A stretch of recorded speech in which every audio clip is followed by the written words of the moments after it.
Hi everyone, now that the container house exterior is done, we're moving on to the interior, starting with the construction site, painting.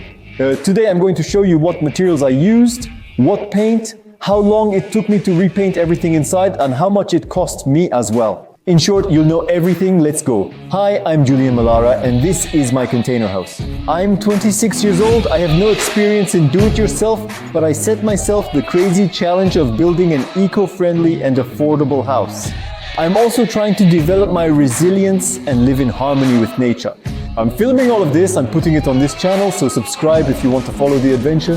First, my project has specific features to consider. For example, it's a house made from a shipping container and I'm going to keep the steel walls just like that. So I need to choose a special anti-rust steel paint. I could have covered all my walls with drywall so the containers wouldn't be visible at all. But I wanted to keep that industrial look, and above all, I wanted to save time and money. Because even if I had covered everything with drywall, I still would have had to do it. A first coat of anti-rust paint to protect the containers from moisture. What am I going to do in the house in the long term?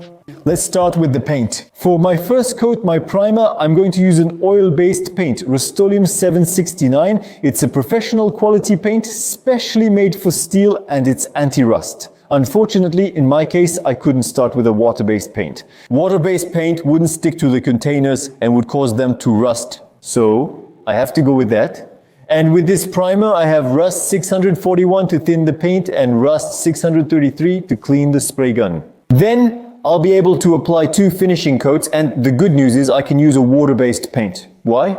I already have my solvent-based primer, which is on all the walls, has fixed the rust, and will allow the water-based paint to stick to it.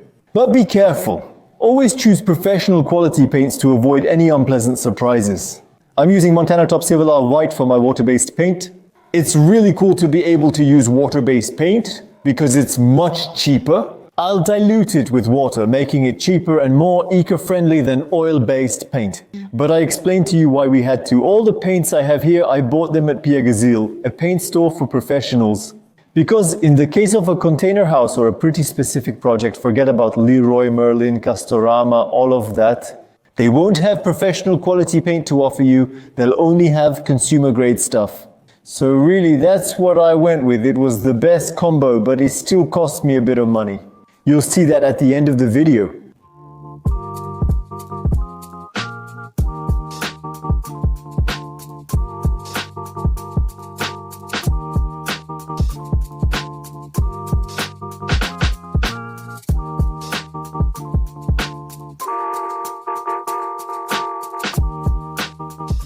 Then to apply this paint, I decided to go with a paint gun. Why? Because it's 10 times faster than a roller. As you can see, my walls are corrugated metal, so using a roller would have been a hassle. Whereas with the spray gun, it's perfect. When selecting a paint sprayer, consider models like the Wagner Flexio W950. There you go, that's the beast. Be careful, this is a very good €250 machine. But the paint application gun with the hose that goes directly into the bucket only works for water-based paint. If you want to use oil-based paint, you'll have to use a small spray gun. So it's safe to say that this tool is very suitable if you need to use water-based paint. However, if you need to use a lot of oil-based paint, this isn't the right option. You may wonder why. I have this tool even though it's not suitable for my use at all, since I'm going to have a lot of oil-based paint to apply. Quite simply because the real Merlin gave me bad advice. So I bought it, I unpacked it, I can't return it anymore because I unpacked it. There you go, but it doesn't suit me. So just so you know, on Le Bon Coin you can find a paint gun. Very good for new water-based paint, there you go, for oil-based paint. I got rid of the Flexio W950 and I had to go with a Wagner Pro 250R. It still costs €425. It's a higher range, but I absolutely don't regret it. You pay a bit more, but instantly get professional quality. Professionals will tell you no. For a professional, it's at least €2,500. Yes, let's say it's consumer grade professional. At least we have a professional nozzle. We have a 55% reduction in overspray, which means that when you apply your paint, you won't have overspray everywhere. You see, I'm doing it without a smock and there's no paint everywhere. We have a 9-meter extension that really lets you reach everywhere without any problem. it's really comfortable. Spend more money, go for this. It's a really good product and it saves a lot of time. And this paint gun is also perfect for applying stains to sidings, for example. We'll use it again when we make the video about installing the siding outside. But before turning on the paint gun and starting to paint all of this, a quick word to let you know that we didn't find a sponsor for this video, so I'm asking you once again. But if you can support us financially on TP or on UTP, that would be really great.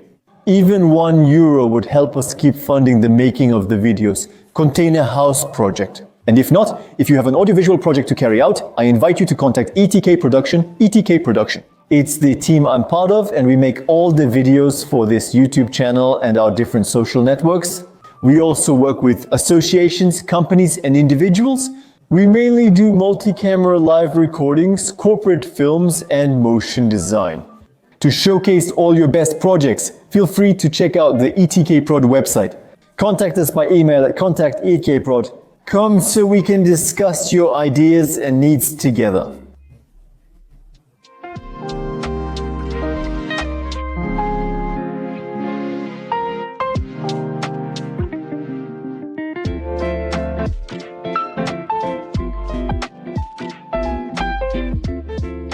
But one last thing, before we start painting, we'll need to prepare our surfaces, so our walls. In a previous video, you saw that I sandblasted all of my containers. It was a project that lasted a month and was very difficult. Especially because I didn't have the right tools and because it was 40 degrees outside. Inside the containers, it was twice as hot since they weren't insulated yet. It helped me remove as much rust as possible from my containers. And to scratch the walls so that my primer could stick well. Then I used a pressure washer. I could have also used a sponge to remove all the dust. Clean up a bit before painting. After using a pressure washer, a few small rust spots returned, but it's not a problem for two reasons. Because the paint I'm using, it says on the can that it can be applied over rust. It's not a problem, it's only surface rust. We're dealing with Corten steel. The containers are made of Corten steel. This steel has a unique feature. Rust doesn't damage it. It won't go through it. It will form a patina, which means it will create a protective layer that will protect the steel over the long term. So now everything's good, everything's ready. Let's get started with the painting.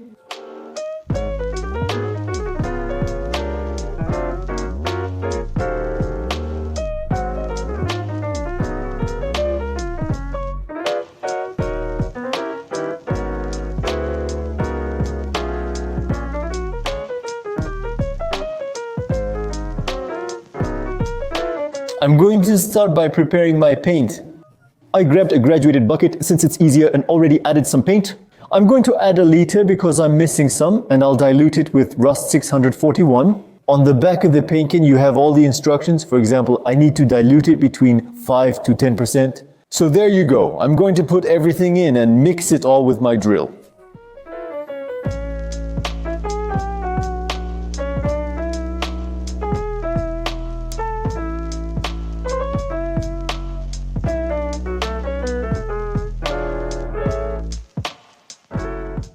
I'm using the 517 nozzle, which has a 51-degree angle to paint the walls and ceilings. I put this on the end, there we go. I added a 30 cm extension to paint higher areas more easily. And my spray gun is ready. All I have left to do is take my suction hose, dip it into my paint bucket, and I'm ready. If you want technical details, really step-by-step instructions on how to set up all the equipment, I've put several very well-explained tutorials in the video description. Now I'm going to start my machine, so everything is ready. I set it to the prime position. I'm going to turn it on and check that my liquid is being properly drawn in through the big hose and coming out through the small one. Next, I can set it to spray mode. Then I'll do a test on the cardboard and make my adjustments.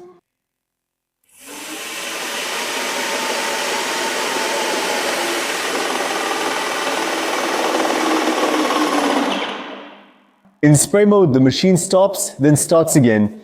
When I'm going to do my test, I can already do a trial run. It's good, the paint comes out well. And now I'm going to adjust the pressure on the machine. To adjust the pressure, ask your paint supplier what pressure is needed to apply it.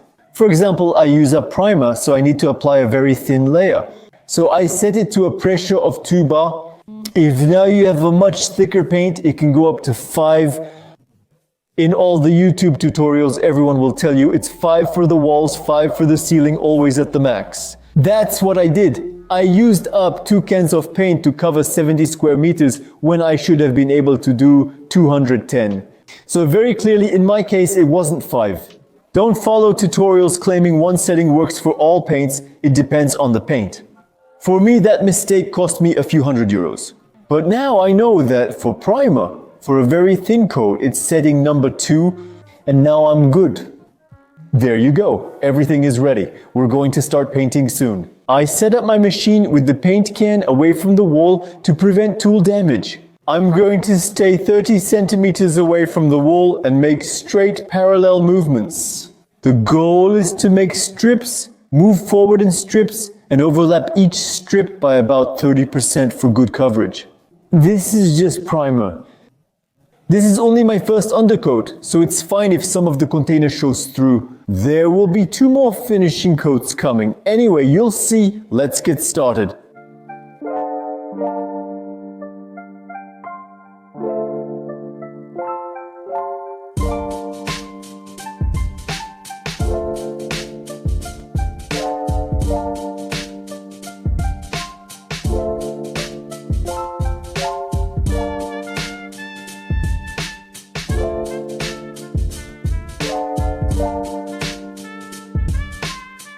And there you go, it's done. The house is perfect. There are still 2 finishing coats to go. It's not perfect yet, but it already makes a big difference. And now we'll have to clean the machine after each use. It's essential. If I use water-based paint, I clean with water. If I use oil-based paint, I clean with white spirit or with a specific cleaner for the paint I used. Since for me it's rust, I have to use Rust 633 to clean. It's a specific cleaner. That means way too expensive. So remember that cleaning oil-based paint is expensive compared to if I had cleaned with water. I remove my nozzle, I unscrew the head. I'll clean these 2 parts later with cleaner. Next, I remove my hose from my paint container and I'm going to put it in my container of cleaner. But before that, I'll still give it a quick wipe to remove most of the residue. You'll understand why in a moment.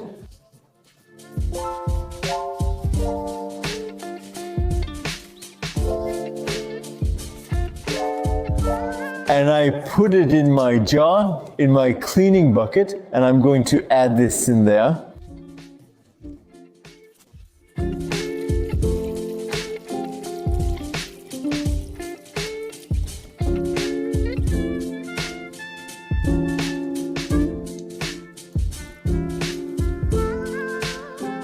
Now my goal is for my cleaner to go through the machine, come out, and that will allow it to self-clean. So I make sure I'm at 0, I set it to the spray position. And I'll explain before I turn it on because it's going to be very noisy. But the idea is that at first what comes out will be paint. I'll return it to my paint bucket, and once it's coming out cleaner, I'll move it to another bucket. Why another bucket? Because that way I can really see what went through it, and it helps avoid polluting the current cleaner. That way I'll always see that it's clear. Here we go.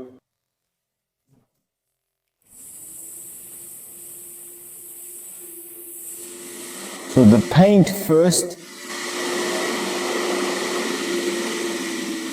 And now we're moving on to the cleaner, and I see that it's much more liquid than it is. There, I've reached the end. You can see that it's no longer paint coming out, it's just cleaner.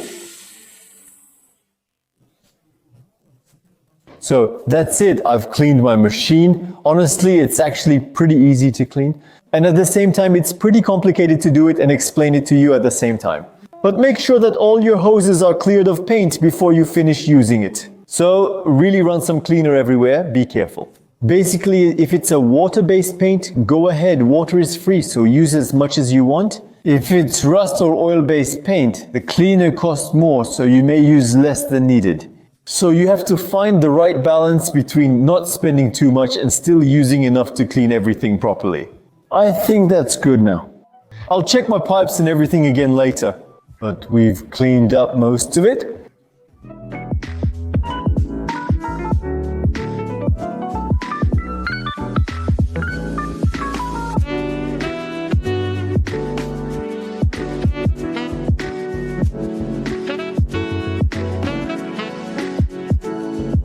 And that's it. It's all done. We've cleaned everything. We've put everything away. It's time to take stock. To paint the 160 square meters of wall and 120 square meters of ceiling you see here on the screen. It took me, a drum roll, half a day. Yeah. Let's just say that what took the most time was finding the right spray gun, finding the right paint. Filming this video, that's what took time. Painting was really quick. So really it's a project. By the time you cover the windows and prepare everything, it takes a day. There you go. In one day you've painted. That's really it. For once, I can say it in a video, it was an easy project. Of course, I still have the 2 finishing coats to apply, but that will be for later at the end of my work. In any case, bottom line, the paint sprayer is awesome. I recommend it. Using a roller would have taken 10 times longer and been nearly impossible on this corrugated metal. So, paint sprayer. Cool. And now I'm going to show you the detailed budget. The paint sprayer cost me 425 euros plus 25 euros for the extension. The 25 liters of rust gasoline paint cost me 1,100 euros. The thinner cost me 50 euros and the rust cleaning liquid 150 euros. And finally, the 72 liters of Montana water-based paint cost me 700 euros. The painting cost me 2,450 euros, and with the 1,100 euros for sandblasting, the total is 3,550 euros. Really, overall, for my painting job, it's still more economical than if I had bought new containers that I wouldn't have had to repaint. If I bought new containers, we'd lose this house's ecological aspect. For those who are wondering why I didn't do all 3 coats of paint at once. Quite simply, because I want to wait until the plumbing, electricity, and the rest of the interior work are done before I do my 2 finishing coats. That way, I can clean the walls one last time, paint, and then not touch them again. But I still wanted to do my primer coat. Now, because once I've done the plumbing, the electricity, all that, I won't necessarily be able to paint behind the pipes anymore. I wanted at least 1 coat underneath it all. For once, it was a pretty easy project, so a pretty short video. I hope it still taught you quite a few things. I'll add lots of extra tutorial videos in the description so that you too can really paint your house very easily. And above all, don't forget to subscribe to the YouTube channel so you don't miss the upcoming projects. Normally, the next project will be the plumbing project. And subscribe to our Instagram and TikTok, where we release short formats specific to those platforms. If you have audiovisual projects to work on, don't forget ETK Productions. We would be happy to work with you. So there you go. Don't hesitate to send us a quick email. Thank you for watching this video until the end. I'll stop moving my arms or I'll fly away. I'm saying goodbye. Fly away. Goodbye.